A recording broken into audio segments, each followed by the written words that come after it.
Quinoises et Quinois, la République démocratique du Congo est touchée par la troisième vague de la pandémie à Covid-19, avec la ville de Kinshasa comme épicentre de cette maladie. Le ministère national de la Santé publique a alerté dans son message du jeudi 3 juin dernier sur une augmentation exponentielle des cas de Covid-19 dans notre pays et plus particulièrement dans la ville de Kinshasa. Depuis le début de l'épidémie, déclaré le 10 mars 2020, le cumul est de 23 468 cas confirmés pour la ville de Kinshasa.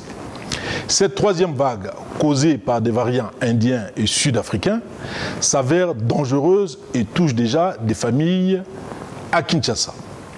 Au regard du dernier bulletin de la situation sanitaire fournie par la coordination de prise en charge des personnes atteintes de Covid-19 en République démocratique du Congo, les services compétents confirment que la situation épidémiologique est entrée dans une phase alarmante depuis le mois de mai.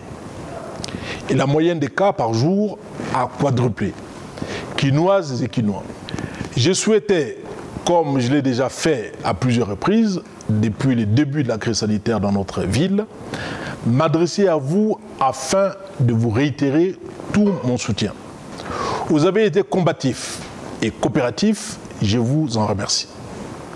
Les temps sont durs pour la plupart d'entre nous. L'inquiétude provoquée par le coronavirus lamine notre morale.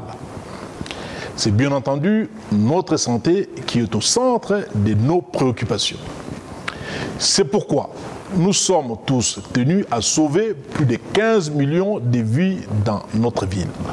Ainsi, je vous exhorte à la stricte observance des mesures barrières édictées par les autorités sanitaires pour limiter la propagation de la pandémie. Les lavages réguliers de mains avec du savon ou une solution hydroalcoolique. Le port correct et obligatoire de masques dans le lieu public, dans les taxis et transports en commun. La prise de température avant l'accès en des lieux publics. La distanciation physique.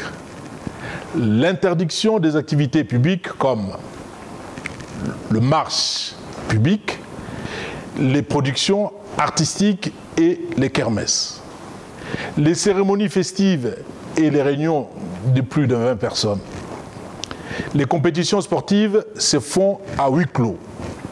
Les transports des dépouilles mortelles directement de la morgue au lieu d'inhumation sans veillée mortuaire.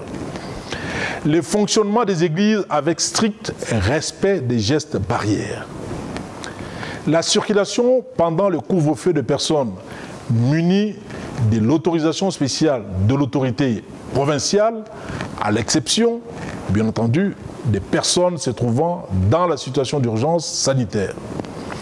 J'instruis à cet égard le commissaire provincial de la police nationale congolaise à assurer le contrôle strict des présentes mesures. Quinoises et Quinois. En entendant l'annonce éventuelle de mesures complémentaires par le gouvernement national, je vous exhorte à respecter le couvre-feu instauré par le président de la République, son Excellence, M. Félix Antoine Tshisekedi Tshilombo, chef de l'État, qui va de 22 h à 4 h du matin. Que Dieu nous protège tous, que vive la ville de Kinshasa, je vous remercie.